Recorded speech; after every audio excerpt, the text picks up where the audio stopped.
l'excision. J'ai dit non à l'excision. Ne les touchez plus, elles ont assez souffert.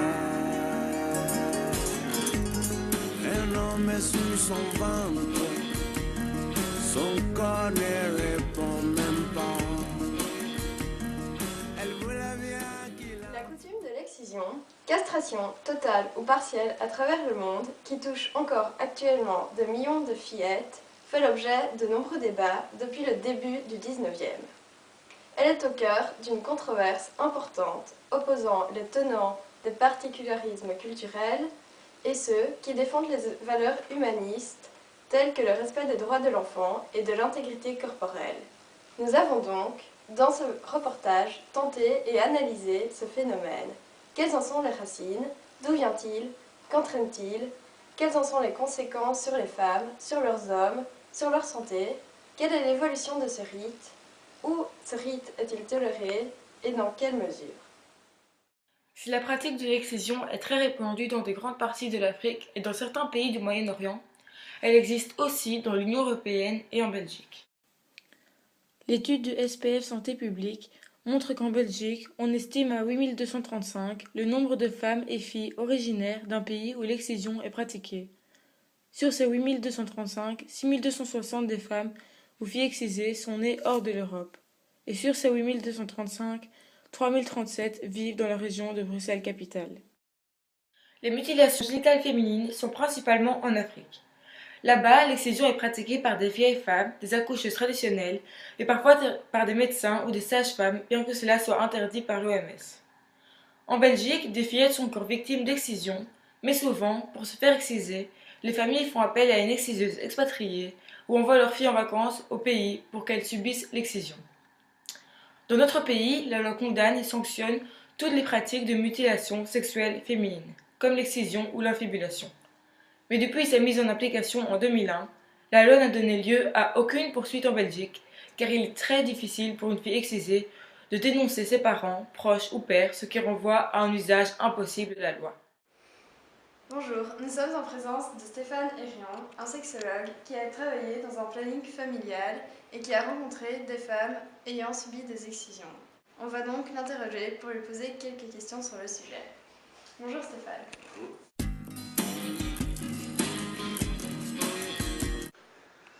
Alors, le lien qu'il y a entre le problème de l'immigration et l'excision, c'est que l'excision et les mutilations génitales sont invoquées comme raison par les femmes pour pouvoir quitter leur pays et vivre chez nous. Et donc profiter entre guillemets, de notre sécurité sociale et du droit d'asile, voilà, chez nous. Ça a été accepté chez nous, ce que je trouve tout à fait normal, parce qu'à partir du moment où une femme risque de subir ce genre de choses, ou que ses enfants risquent de le subir, je trouve qu'on est dans l'obligation, selon moi, en tout cas, de les protéger de ça. Ce qu'il y a, c'est qu'à partir du moment où c'est devenu la raison pour laquelle elle reste chez nous, le CGRA, donc qui est là pour se charger notamment des personnes immigrées, et de leur dossier, de voir s'ils sont valables ou pas, exige de ces femmes que chaque année, elles rendent un certificat médical attestant que leur fille n'a pas été excisée. Ce qui nous met dans une situation assez délicate parce que, de l'avoir vécu, je trouve que c'est vraiment pas facile de faire un examen gynéco sur une fillette de 3 à 4 ans, parfois moins, de lui expliquer pourquoi on doit faire cet examen-là, de l'expliquer à la maman, et ça nous met dans une situation où, à la limite, parfois on trouve ça même malsain, quelque part, cette relation-là, même si en même temps je le comprends, je veux dire, puisque la condition pour qu'elle reste chez nous, c'est qu'elle garantisse qu'elles ne le feront pas à leur fille. Donc voilà, il y a un lien que je trouve malheureux, mais compréhensible entre les deux. Tout d'abord, il y a l'excision dite SUNA, qui consiste à l'ablation entière du clitoris ainsi que de son capuchon.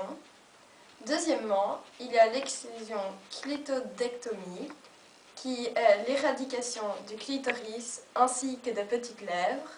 Et pour terminer, il y a l'excision dite pharaonique, car depuis l'Antiquité égyptienne, elle consiste à l'ablation du clitoris, des petites et des grandes lèvres, et après cela, il y a une infibulation, c'est-à-dire qu'après l'ablation de tout ça, on recoue ou on suture les bords restants Les instruments pour ces différentes opérations vont d'une pierre en silex à un vieux rasoir ou même un couteau servant à tout faire dans le village.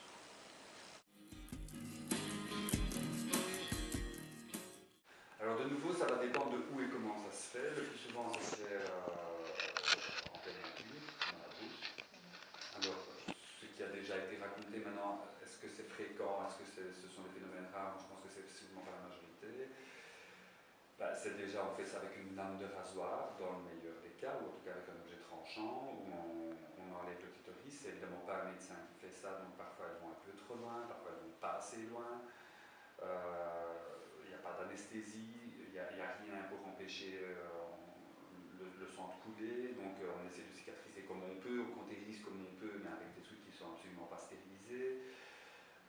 Déjà là, les risques d'infection sont absolument énormes, les risques d'hémorragie sont absolument énormes, parce qu'en plus, en général, la petite fille ne laisse pas bien sagement les gens écartés à attendre que ça se passe, elle se débat, elle bouge, donc on risque de la blesser là où on ne voudrait pas la blesser. Ce qui a été rapporté, le petit phénomène dont je te parlais, c'est des filles qui sont, on les ligote après pour ne pas qu'elles bougent, pour que ça cicatrise, mais elles saignent, et donc ça attire les bêtes qui sont attirées par la viande. Et donc certaines se font bouffer dans leur hutte parce qu'elles ne savent pas s'enfuir puisqu'elles ont les jambes attachées.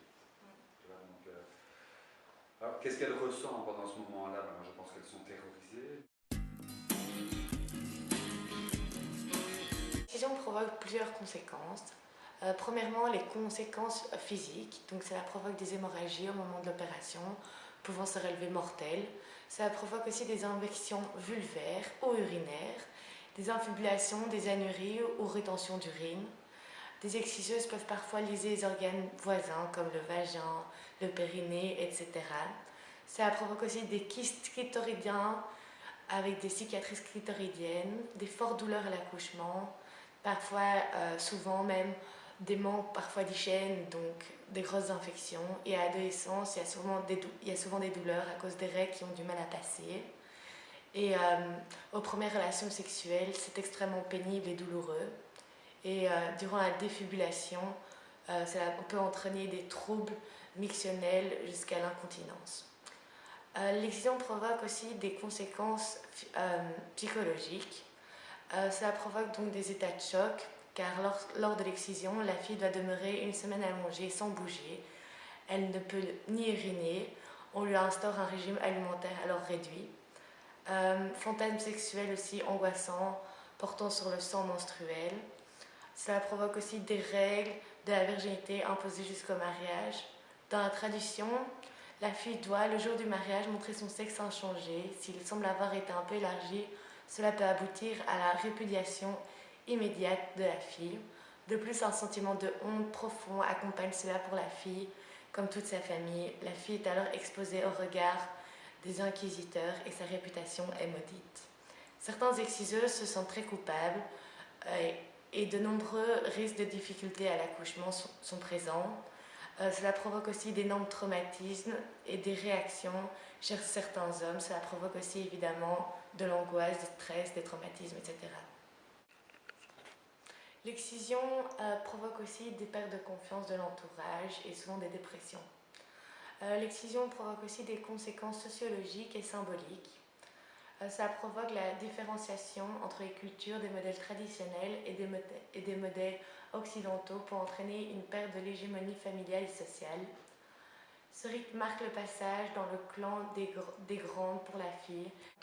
Ce rituel s'accompagne parfois d'un régime alimentaire ou vestimentaire pour la fille, autre forme de symbole de codification marquant l'appartenance de la fille à un groupe.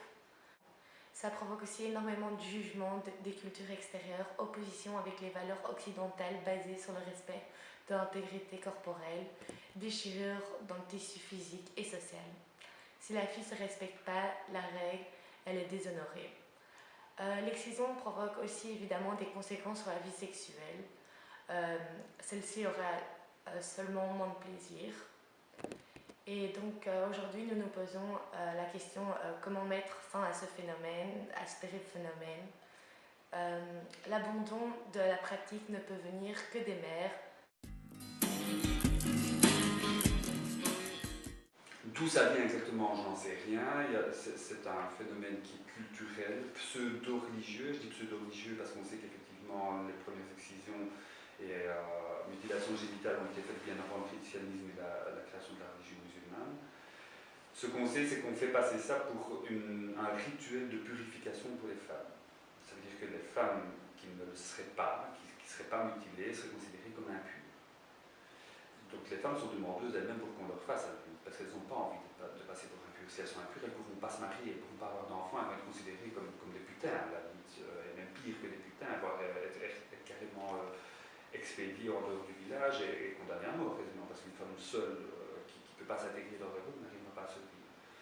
Donc c'est vraiment d'origine très culturelle, très traditionnelle dans le sens de la tradition, c'est comme ça, et je pense que les gens n'interrogent même plus de pourquoi on le fait, est-ce que ça a un sens de le faire.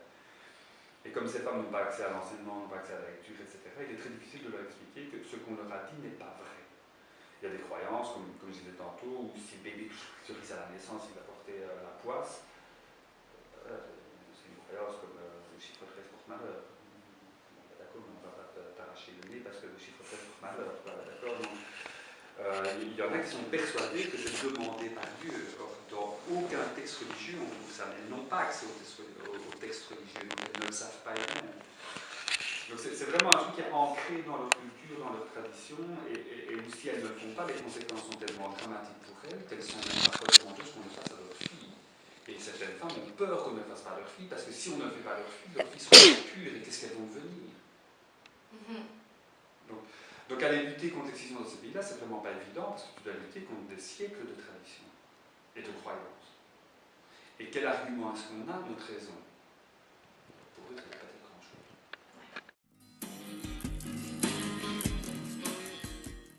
Penchons-nous maintenant du côté des pays d'origine. Pourquoi font-ils exciser les femmes?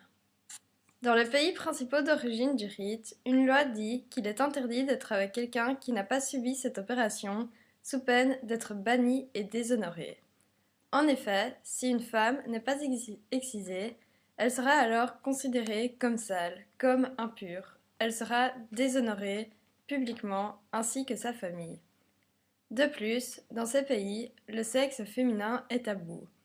L'existence du clitoris est seulement une perspective d'une proéminence qui devrait être corrigée par la chirurgie selon eux. La femme est perçue comme faible, sans importance, irresponsable. L'exciser l'empêchera de manquer à la fidélité. Sinon, dans le cas contraire, elle risquerait d'être bannie.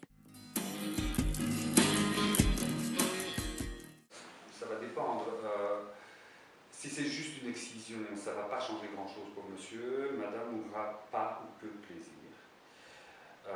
Si c'est une mutilation génitale féminine où on a enlevé partie des petites lèvres, voire fait une infibulation, c'est-à-dire coudre les grandes lèvres, souvent le rapport sexuel n'est pas possible. Si vraiment on le veut, on sait que monsieur a le droit de rouvrir les grandes lèvres avec ce qu'il a sous la main. Il peut même exiger qu'on referme après, de rouvrir à chaque rapport. Donc on arrive dans une torture absolument phénoménale pour madame, mais ça je pense qu'ils ne le font pas.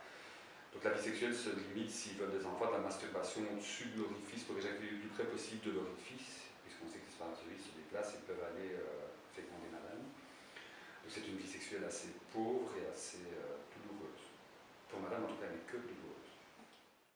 Nous arrivons déjà à la fin de notre reportage.